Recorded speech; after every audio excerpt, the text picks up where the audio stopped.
It's a normal school day, and in a small rehearsal room, Drew is practicing her Beethoven. Next door, Ian warms up on his trumpet.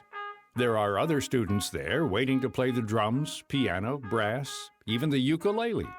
These students are part of a program at the British International School of Chicago, South Loop, or BISC, that integrates music and the arts into the curriculum for all students, from nursery to high school. While many schools across the country have to cut back or eliminate music, drama, art, and dance classes because of budget constrictions, the British International Schools throughout North America and the world have expanded their program, entering into a partnership with the world-famous Julliard Conservatory. But aside from teaching a child to play an instrument, sing, dance, or paint, do the arts help them in other areas of study? Do they contribute substantially to their overall academic success and success in life? We spoke to 2 music educators and some students to find out.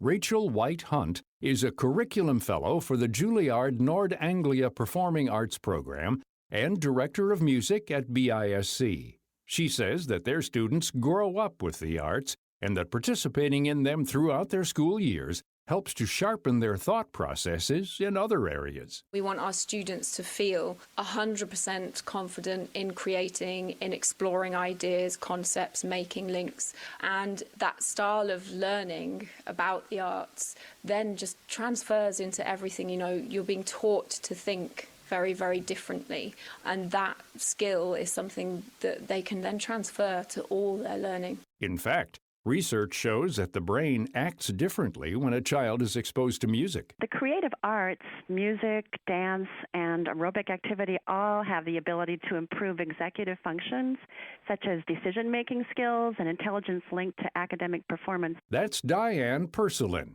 professor of music education at Trinity University in San Antonio. But nothing activates as many areas of the brain as music. We have some great research, including a study at Dartmouth, that confirmed that music has a greater effect than any other stimulus to enhance connections between the brain's right and left hemispheres, as well as the areas where memories and emotions develop. So actively participating in music experience helps enhance these connections.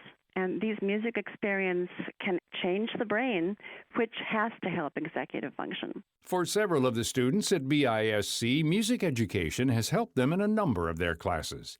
Vanya is 14 years old and plays the piano. I think that playing an instrument, it basically exercises your brain. I guess you see many different aspects of the same thing. The same way you analyze music, you can analyze history or an English piece. It's just kind of gives you that extra practice that you need. She says that Juilliard alumni mentors help with individualized instruction and also come to their classes and challenge students to listen to a piece not just as it's traditionally played, but in different styles and on different instruments. Andrew, one of the mentors from Julliard, he taught us how to delve more into the music, offering us another angle from how we're originally taught. For example, we were given a Bach piece, and he played a version on double bass, and he gave us a score and asked us how we could interpret it differently. And the way we interpreted it and the way he played our markings suggested that the same piece of music can have so many different moods. 13-year-old Rachel is learning to play the ukulele, an instrument that's becoming more popular these days. She says that Andrew also helped students in one of her non-arts classes. He came into our Spanish class, so we did some cross-curricular activities. We sang a song in Spanish about our topic, so vacation, and he added a Cuban bass line with his double bass, so we got to be exposed to that culture and include it in our song, which helped us develop the cross-curricular activity. The right instrument for a student who is interested in playing isn't always the one they think that they want at the beginning. Santiago is 15 and plays the piano and the alto saxophone. He says he came to the sax through a collaboration between himself and his teacher. So we got like 3 choices. So I think I chose trombone, saxophone, and the drums. So out of those 3 choices, the teacher chooses which one you're going to play. So I got the saxophone, right? And so I wasn't very convinced that I could be a good saxophone player when I first started.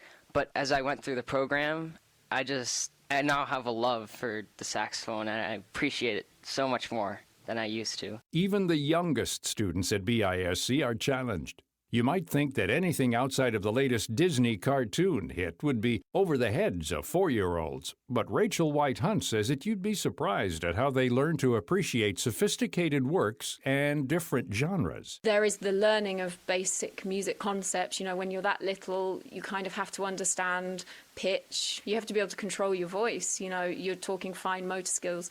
But that's all wrapped around this idea that they are most certainly able to learn through exploring these wonderful pieces of music. So a couple of weeks ago, they were dancing to Stravinsky, and they all very naturally did very angular movements. So then there was a kind of not even discussion, but just a learning point about what are those angular movements, you know, what does that look like in music. Beethoven's Fifth, we're exploring that interval, yum bum bum bum, and we've got the Beethoven game. The Monk, just improvisation, even at that age, they can certainly sort of sing their ideas or tap out rhythms. So it's about using that at an age-appropriate level. And the wonderful thing about nursery kids is they're completely unbiased. No one's told them what's cool to listen to.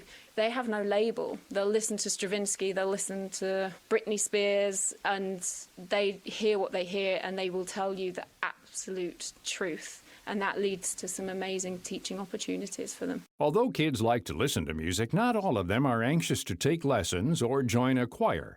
Purcellin says that it often takes time for a shy child to feel comfortable in a performance environment. I've had some young students who wouldn't even participate in class. They were so shy. They just kind of listen. But then I hear on the way home, I'm told from their parents, they sing all the way home in the car and all around the house. So these are called reflective learners, reflective listeners, and they may take a little longer to warm up to the idea of playing or singing in class. And I think music teachers at all levels, not just those who work with young children, they really need to create a safe space for making music to encourage children to be comfortable making music. And then once children develop this comfort to make music and they're immersed in the experience, then they're often more willing to share their music with others. But I think that comfort level needs to be developed. White Hunt has had that experience herself with a student who was convinced she didn't want to participate in the arts program. In September, this year 10 walks in, and the first statement is, "Miss, don't do this. I'm not an arts person." And I hear that. I've been teaching nearly 12 years now. I hear that so much. Or I hear stories of adults who didn't have a good experience and it just shut them off from even daring to be creative.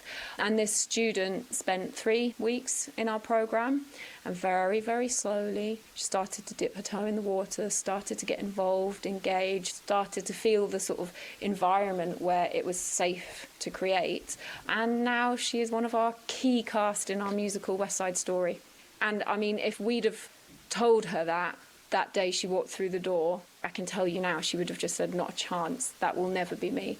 I really think that sort of embodies what is happening here and shows the importance of it. That's opened up a whole new door to that student. Building confidence in students and allowing them to make something that is truly personal and artistic certainly helps them later in life when they communicate at work and are asked to create innovative processes and products. But with budget cuts in many districts, is it feasible for every school to have a music program?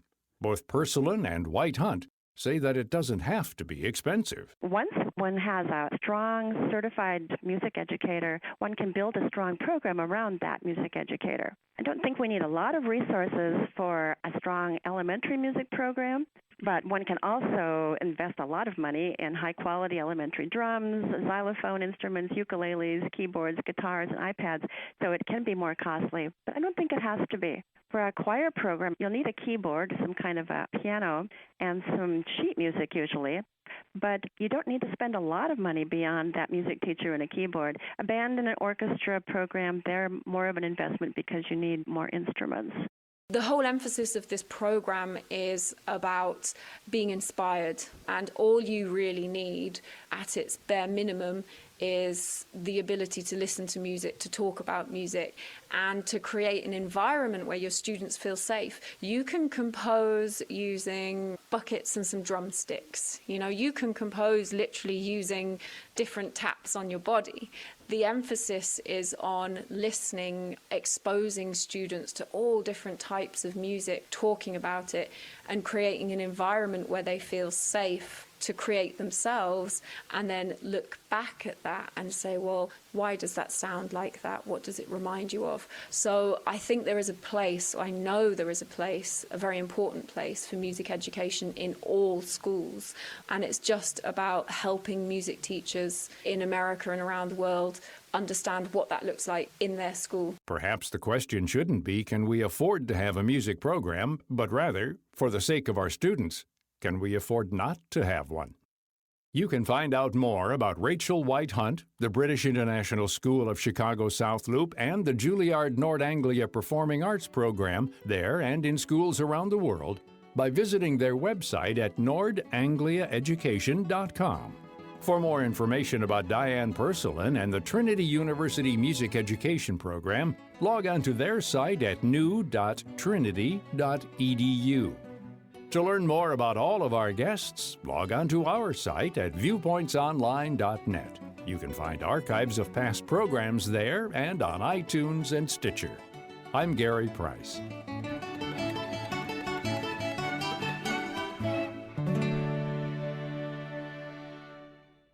Medicare and their list of suppliers continue to change, so if you have diabetes, it may affect where you get your testing supplies. But rest assured that your number one doctor-recommended OneTouch testing supplies are always covered by Medicare Part B at your local pharmacy and approved mail-order suppliers. Dr. Brian Levy, Chief Medical Officer at LifeScan, maker of OneTouch products. Some mail-order suppliers may offer a limited selection of diabetes testing supplies.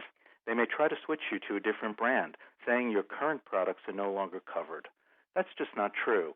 You are entitled to continue using the products you know and trust and that have been recommended by your healthcare professional at no additional cost. Remember, you have a choice. Stay with the number one brand used by Medicare patients. For questions about coverage or where to get your OneTouch testing supplies, call 1-866-621-6216 or visit www.onetouch.com/Medicare. Medicare Part B is not a guarantee of coverage and payment, which may be subject to coinsurance, deductible, and patient eligibility requirements.